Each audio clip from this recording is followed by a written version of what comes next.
Coming up on this episode, I'm joined by my Blue Man Hoop colleague Griffin Gamble to discuss Golden State's strong start to the season, what's been the most impressive elements through the first 10 games, and what remains a concern as the season progresses. Plus, looking at Klay Thompson's sure to be an emotional return to Chase Center to face the Warriors as the first time as a Dallas Maverick on Tuesday night. It's sure to be a huge one, but perhaps not, according to Klay in his rather subdued comments. If you haven't subscribed to the YouTube channel already, that would be greatly appreciated. You can follow me at POC252 on X/Twitter. And other than that, guys, enjoy the episode.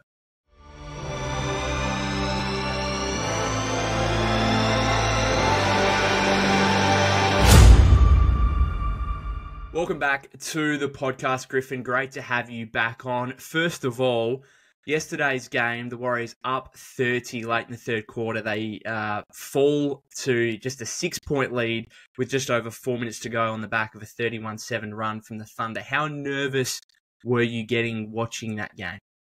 Yeah, first off, thanks for having me back, Peter. It's always a pleasure to be here, and you've been crushing it with these post-game live streams I've been watching. So everybody who's watching, make sure you tune into that because Peter's just been doing a great job with Warriors coverage.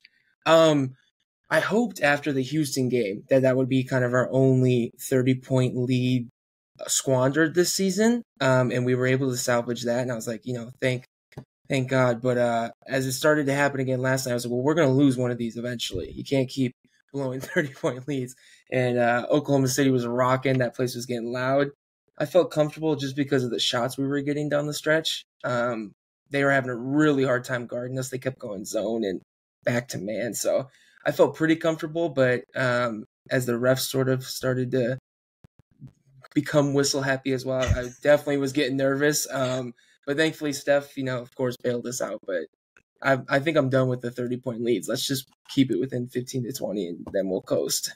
Yeah, I mean, it would be nice. I mean, winning these games is cool, and I actually do think it's a sign of maturity. Not necessarily this one yesterday because, Steph was playing, Draymond was out there, but particularly I spoke about after the Houston one where Steph's out, where Draymond gets, fouls out, Pods fouls out, it goes to overtime, and yet they're still able to pull that one out. I think that was a real sign of maturity and a sign that this might be a different team to that of, last season and perhaps the season before that as well.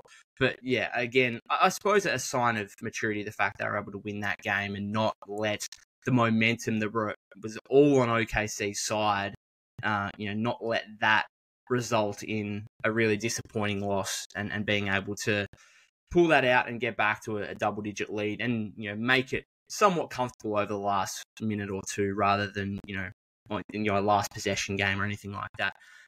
Before we get into tomorrow's game in regard to Klay's return to Chase Center and the Mavericks coming in, just a quick, few thoughts on the season to date from your perspective. What has impressed you the most, obviously, from this 8-2 start that the Warriors have had? Yeah, I think for me, it's one thing really stands out is the defense. We had acquired some guys like D'Anthony Melton and even Slow-Mo Kyle, who's always been kind of an above average defender, but I never thought we would be in like a top 5 conversation. I think people forget, you watch the Warriors over the last decade even, and you see all the 3-point shooting, you see all the ball movement, and it's very fun to watch. But I think people forget that those championship teams were elite defenses. I mean, even when KD was signed, no one really thought he would become the defender that he was. He was a rim protector for us at some times. So I think people forget that for a Warriors team to be elite, the defense really needs to be there. And coming into the year, I was hoping to be better than just top 15 like we were last year, and to be top 5 and have Draymond, from the beginning of the year, just be completely locked in on that end. And Coach Stackhouse has done a great job. I saw a clip the other week from that Rockets game where he was down on a knee during a defensive possession. I think he was ready to jump out there and play with the guys. So I think for me, I wrote about it, I think, a week ago, and it still stands today. I mean, after that Celtics performance, the Cavs game, it's going to happen. That's the NBA. Teams make shots at a high level, but the defense for me has been definitely the most impressive thing. Yeah, and I think that goes down to the depth as well. And I know someone mentioned in the live stream a couple of games ago how the Warriors' depth allows them to play at an intensity and an effort level on defense that other teams simply can't. Like if you're only going, again I've spoken about before, but if you're only going 9, 10, and maybe 6 or 7 guys playing 28, 30 plus minutes, then you've got to kind of preserve your energy a little bit, and oftentimes that comes on the defensive end of the floor. As with what the Warriors are doing, going 12 deep in the rotation, guys playing anywhere between 10 and 25 minutes kind of thing. Steve can tell those guys to go out there and go 110% on the defensive side, bring as much pressure, as much intensity as you possibly can, knowing that you're not necessarily going to be playing the 30 plus minutes that most other teams have in terms of their top guys in the rotation. So I think that is a big factor. Have you got any thoughts on the rotation in general at the moment, and Steve going 12 deep, perhaps the starting lineup as well, which we saw yesterday, and I spoke about after the game yesterday how I think that's probably going to be the starting lineup moving forward. Any thoughts on the rotation, whether you think Steve should probably cut one or two out and who that may be? Yeah, great point. I love that you leaned into that, because that was honestly going to be one of the things I was kind of concerned about. I know it sounds crazy because teams are desperate for depth at times, and especially with injuries throughout an 82-game season, I'll never complain about having our 13th and 14th guy be needing to get minutes. But I just think that it puts a lot of pressure on Steve and the coaching staff to gauge, I think, throughout a game. You can't really just go into a game with a set lineup or rotation that you think is going to work. You really have to gauge throughout the game who's playing well. I think we saw last night when Chet got injured. TJD, I don't think, played the rest of the game because the Thunder went small. So it was and I think that takes a toll, especially on some of the younger guys. I think in the Boston game, Moses started, and then I looked back at the box score, and he'd only played 13 minutes, and he was our highest rebounder. He had 9 points and 6 rebounds. So I just wondered to that fact, is Moses sitting over there? I mean, Moses is such a professional, but you got to wonder, some of these guys maybe feel like they're deserving to play. And then on the flip side of that, it's, Brandon struggled last night. Do you pull the plug on him? Do you let guys, how strict is the leash from player to player? So I think it just puts a lot of pressure on Steve and the staff. But so far, they've done an amazing job, so I can't complain. But I think as the season goes on, especially if we get into the playoffs, it's going to have to come down, because I think having that short of a leash on certain players is tough. We've seen it with Kuminga as well.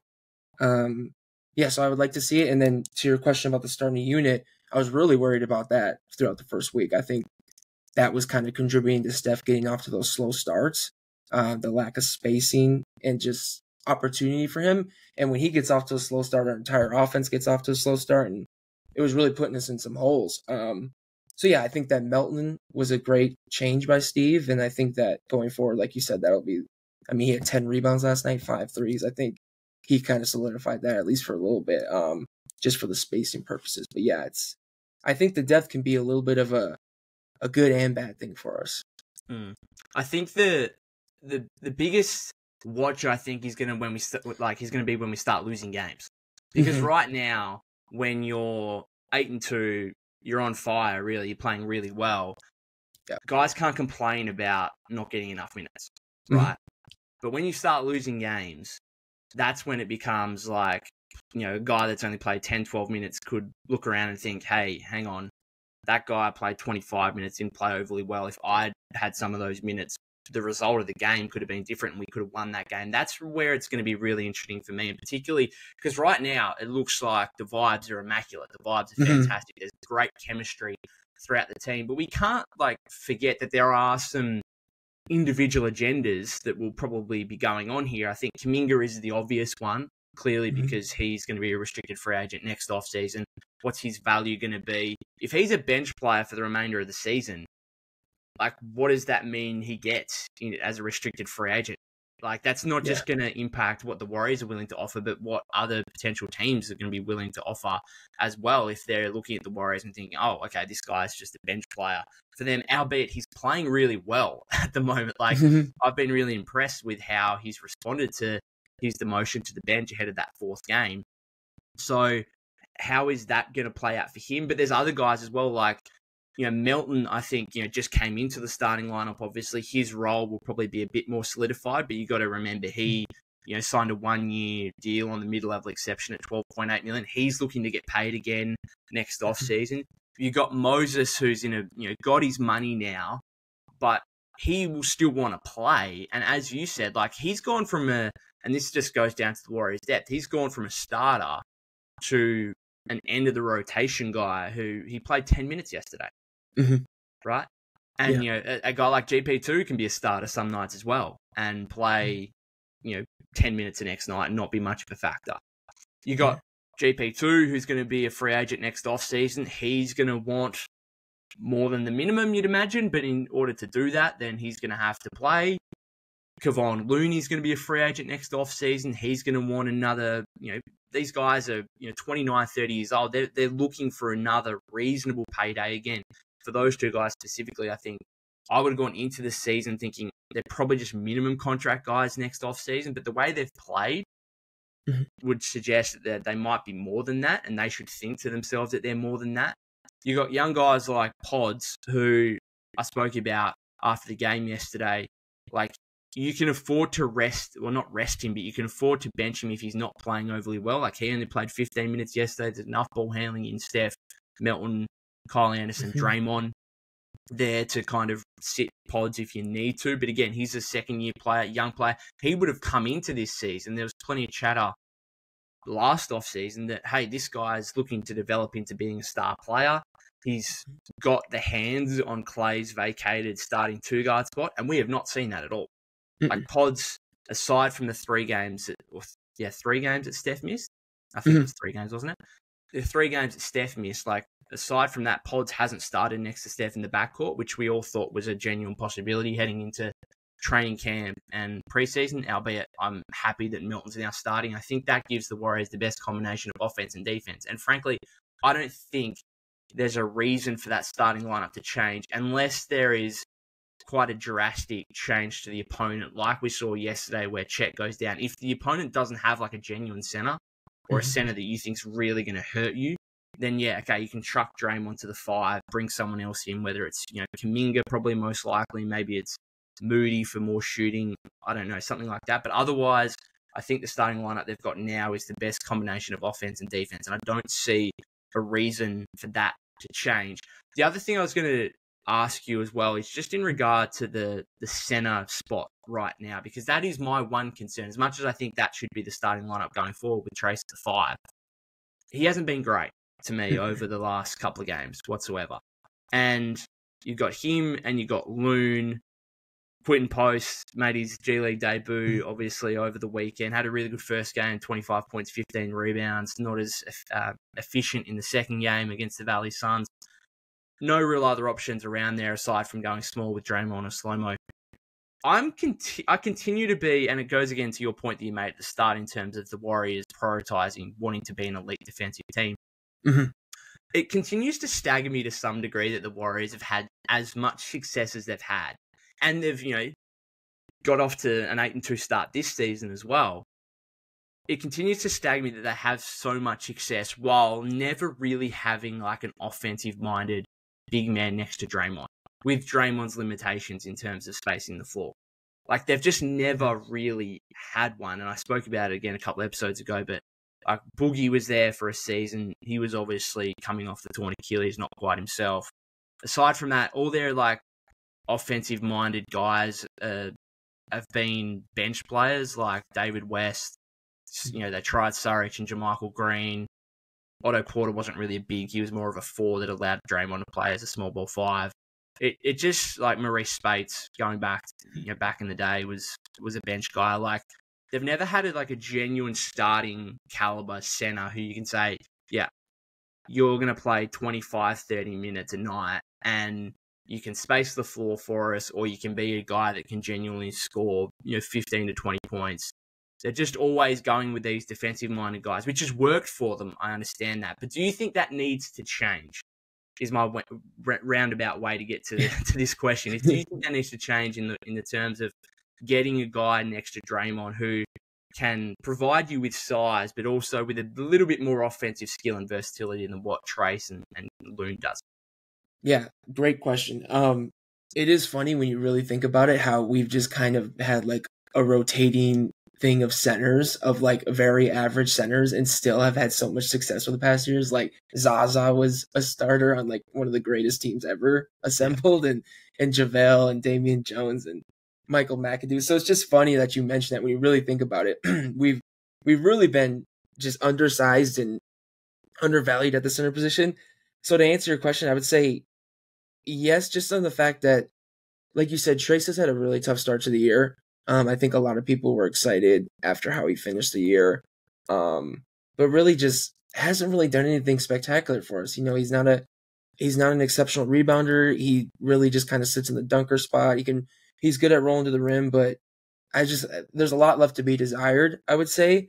And it kind of always just seems like we just always fall back on Loon and his ability to rebound. Like even in that Celtics game, those clutch offensive rebounds he had, it just always seems like we just always come back to the tried and true, the Looney. So yeah, I mean, at some point, I wonder if, you know, you look at some of the depth we have, and I know there's been a lot of chatter about, do you mess with it and do you look at possible trade scenarios? And I think it's definitely something that Mike Dunleavy Jr. should definitely look at, because why not go get a guy that could, you know, just help out a little bit more at that center position. But like you said, it's hard to really poke holes in it when we're 8-2 and we're looking so good on both sides of the ball. It's like, do we really need a center taking away even more, you know, shots from some of our high volume guys?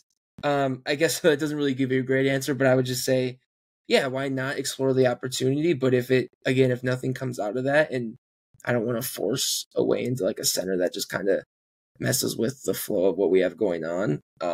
Yeah. Yeah, I would say it wouldn't bother me either way, I guess.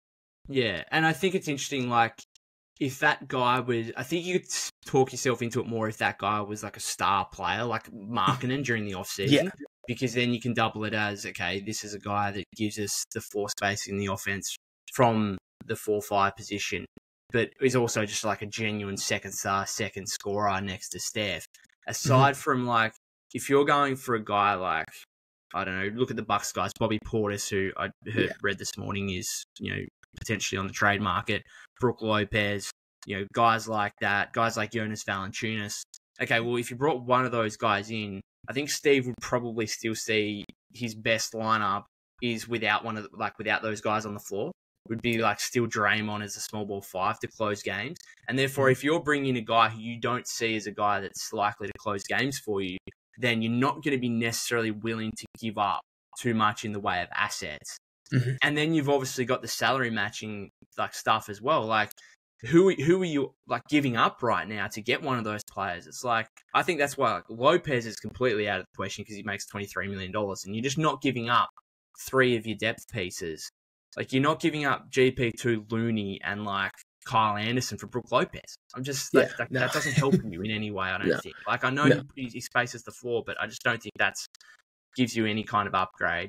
Valanciunas may be a bit more realistic at $10 million, but that still requires you to give up Peyton or Looney, and maybe you can get away with Peyton or Looney and Geese Santos in the deal, and it's like a 2-for-1 trade there. But even then, is Valanciunas a surefire upgrade on Looney, or I know they're different positions, but is he going to be a more impactful player than GP2? I don't know, he might be, but then the Wizards are also going to want draft picks, like draft assets on top of that. So, like, I just don't think the Warriors are going to be willing to go much into acquiring that kind of player unless they were like a genuine star and they were kind of going all in, as they tried to do for Markkanen to a degree, albeit they were not willing to give up pods, obviously. Anything else for you on like the season so far? Any thoughts on like Giannis speculation or anything like that before we get into the Clay stuff tomorrow? Oh yeah, I would love a Giannis and Steph. I think we saw it that one time in the All-Star game when Steph bounced that alley-oop to him, which was awesome. But I think going back to like 2017, I've seen Bucks fans, saying that Giannis Windhorse does a Giannis piece leaving Milwaukee, I think, every single year. So I don't read too much into it, but no, you make a great point too about, I just wanted to touch back on the center thing. I think like even you see it with Phoenix, they've got Yusuf Nurkic and they try and play him kind of as like a hub offensively. and they've almost gone away from that completely and gone small. So I think you make a great point where it's like a lot of these guys that are on the trade market and available just really wouldn't push the needle for us. And I also think that you have to play a very specific style in Golden State. You got to be able to pass as a big man, and I said a lot of great screens. And so I think it's a lot of dirty work that I think a lot of those guys wouldn't really want to do anyways. I guess, but just to round out some thoughts too, just one thing I wanted to mention is Buddy. When we signed Buddy, when we got acquired Buddy, I was very excited because I knew, he had made more threes than anyone in the NBA, even Steph in the last 5 years, even though Steph missed a year, but it was still, that's a feat that, if you beat Steph on any shooting record, that's something you should brag about. So I was excited, but I never thought Buddy would be playing like this. And I'm sure there'll be some return to the mean for him, but he just looks so comfortable in our offense and just fits seamlessly.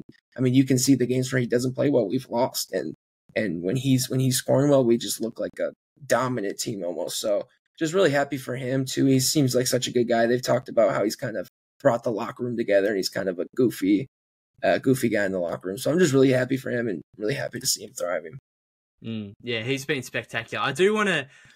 I was listening to a recent episode of the Hoop Collective, and it did make me think, like, one of the most extraordinary things that I read in the off season was, I think it was like one of the polls among the ESPN staff or something like that. I remember writing about it because they were asked, like, there was a poll or whatever, and they were asked, one of the questions was who's going to be a first-time All-Star this season. And I think like Wemby led it or something like that, just an obvious candidate like Wemby.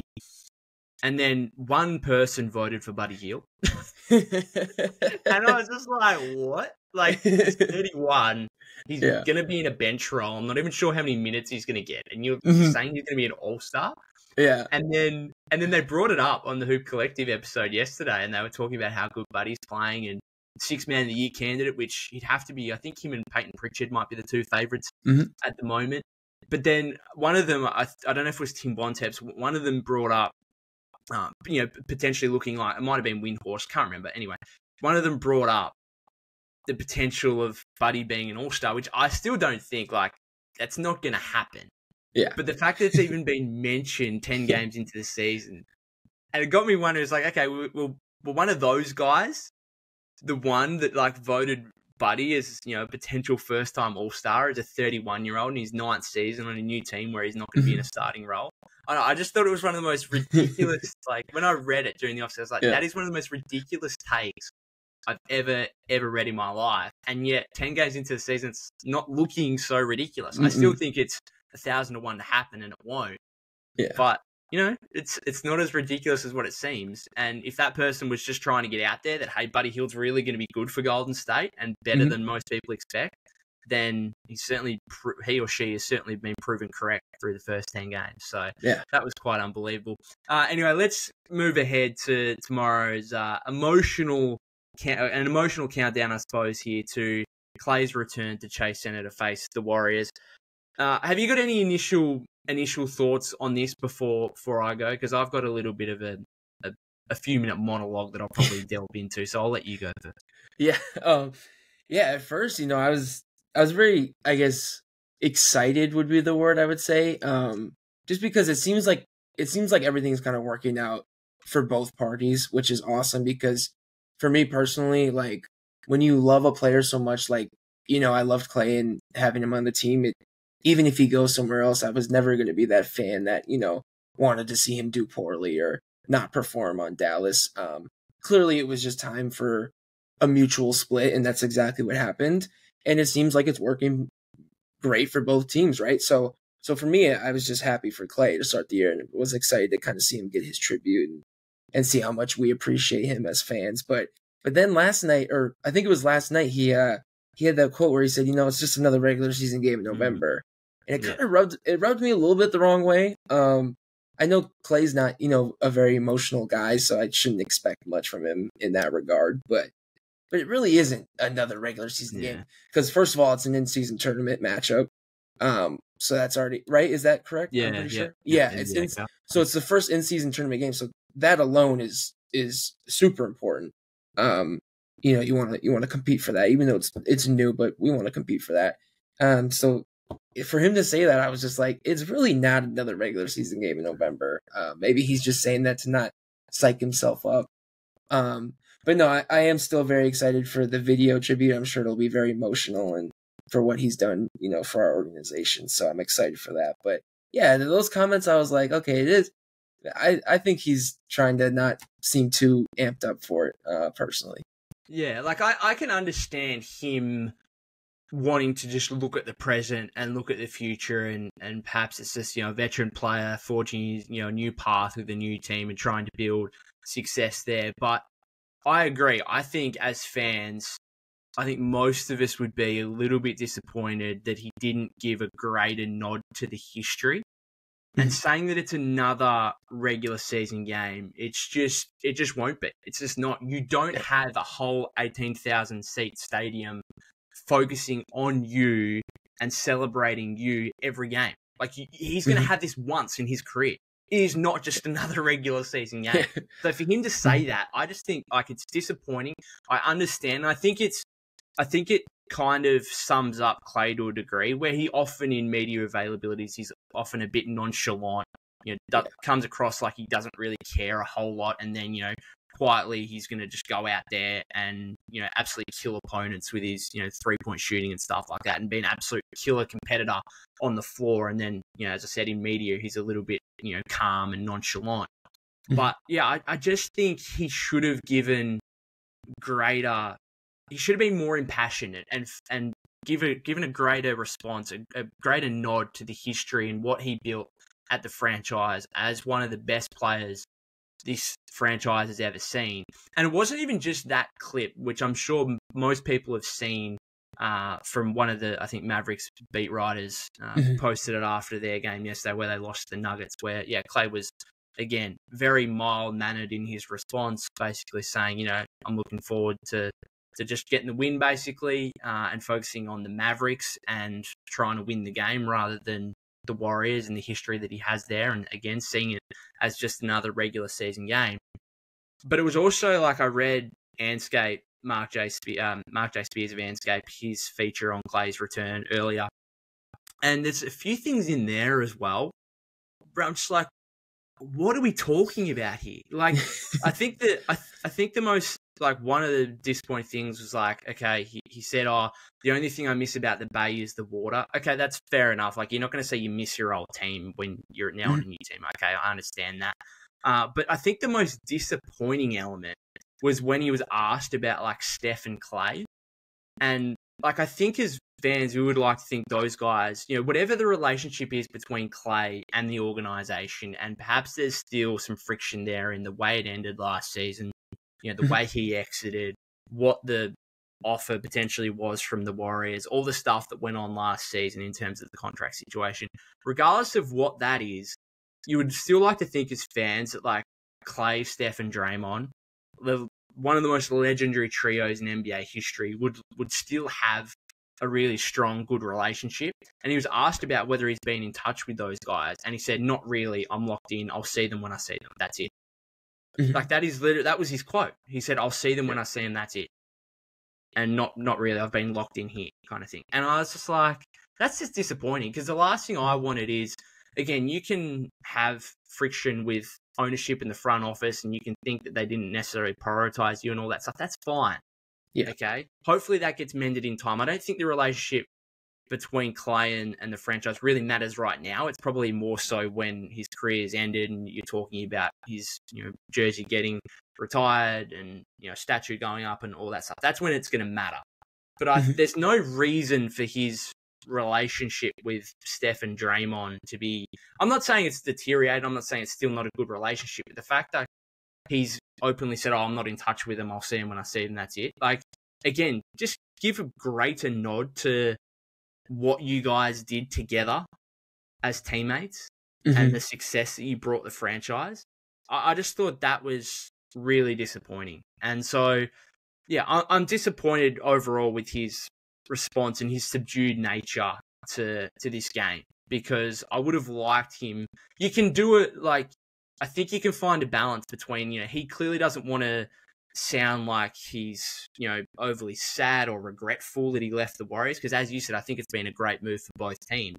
But I think you can find a balance between, again, giving a greater nod to what you built there, to the history you have with that organization, and opening up a little bit more and being a little bit more emotional about that. And he said at the end of that article from Spears, he said, like, Spears wrote that, Klay isn't preparing to be emotional tomorrow, Tuesday's game. Like, surely you are. Like, you're gonna have if you have no emotion, like, you're in that environment when, again, everyone's getting Captain Klay hats and everyone there is to celebrate you. There's gonna be a 1-minute video montage. Steph's gonna speak before the game. If you don't get emotional from that, like, you're a psychopath. You're like there's something wrong with you if that doesn't bring some kind of emotion.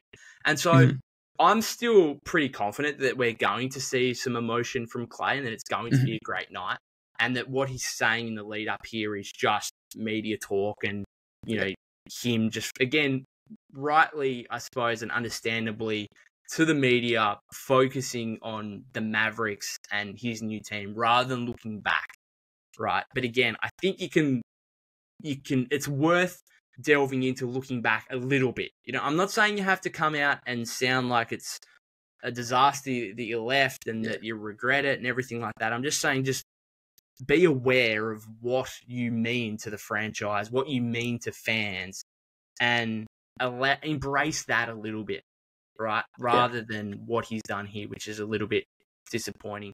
As for, like, a couple other things, like Spears had that article with Anscape. Anthony Slater of The Athletic also had a feature on Klay's return. For me personally, like, Klay's my favorite player of all time. I personally, like, couldn't really care. Like, those articles are really good, but I couldn't really care less about the whole contract situation last season, how that happened, how that impacted the team last season. Like, we went through it. We know what happened and how it played out.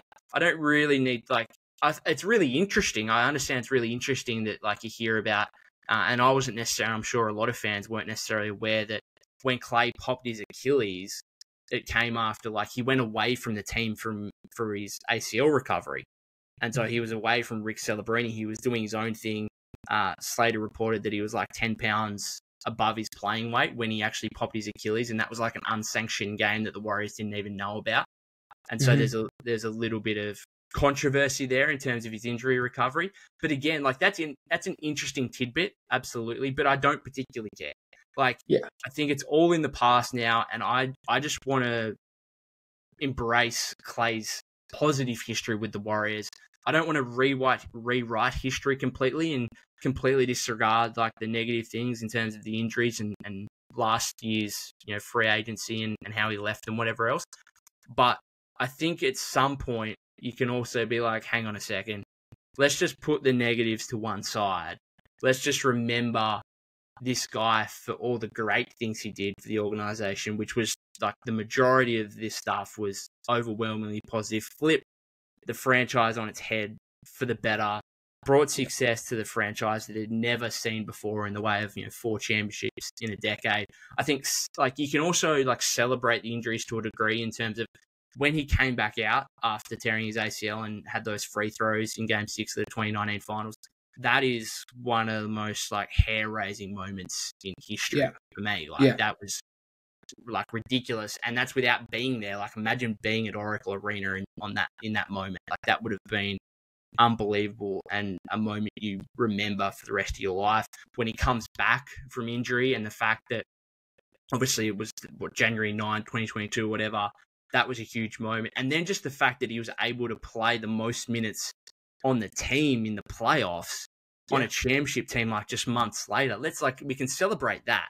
We can celebrate the Game 6 2019 finals, as devastating as it was. The fact that he came back out there, we can remember that moment. All the other stuff, the contract stuff, the bad energy he was probably bringing the team last season, I just don't really care about it anymore. It's like, it is what it is. That's the history, and I'd rather remember the positive history. So it's going to be interesting to see what happens tomorrow. I don't know if you've got any thoughts on the game in general, but Klay's form recently hasn't been overly great. So he's averaging 13.8 points this season, which is a career low, 41.8% shooting from the floor, 35.4% from three-point range. In his past 7 games, these are his shooting splits: 2 of 7, 5 of 13, 4 of 10, 6 of 12, 5 of 10, 4 of 13, 4 of 13. So only 2 games there in the last 7 that have been 50% shooting from the floor, and there's been nothing better than that. So Klay actually, like from a basketball standpoint, and he clearly just wants to focus on the basketball standpoint, winning the game rather than all the other stuff that's going to go on. It's actually an important game for him, not just for the Mavericks to win because they're 5-5 and off to a bit of a rough start, but he actually needs to hit some shots because he hasn't recently, and that's not overly helping them and obviously their cause. So have you got any more thoughts on Klay? Any more thoughts on the game in general?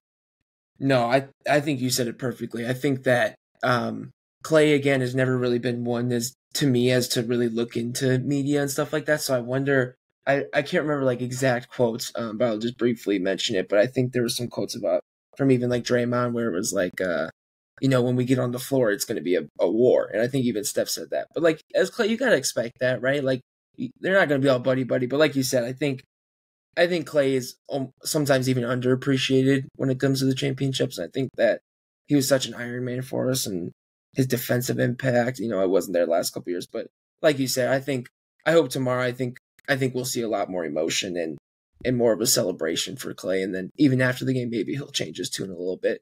But as far as the game goes, I mean, I think it's another huge opportunity for us just to show how serious we are as a team. I know Dallas is off to a little bit of a rough start, but they were in the finals last year. You got to respect that. And they've got one of the best players in the NBA with Luka, and Kyrie went nuts the other night against Denver. I think he had like 43 or something. So again, just another great test for us. And like I mentioned, the in-season tournament, you always want to compete for no matter what the goal is.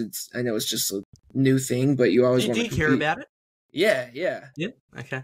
Yeah, I think Steph and Dre, I think they're just too competitive not to. I think some guys lead on maybe that they're not, but how could you not be, right? And for even some of the guys lower on the roster, it's a payday if you win it all. So I think it's just making another statement opportunity for us that we're one of the big dogs in the West. I'm excited for that.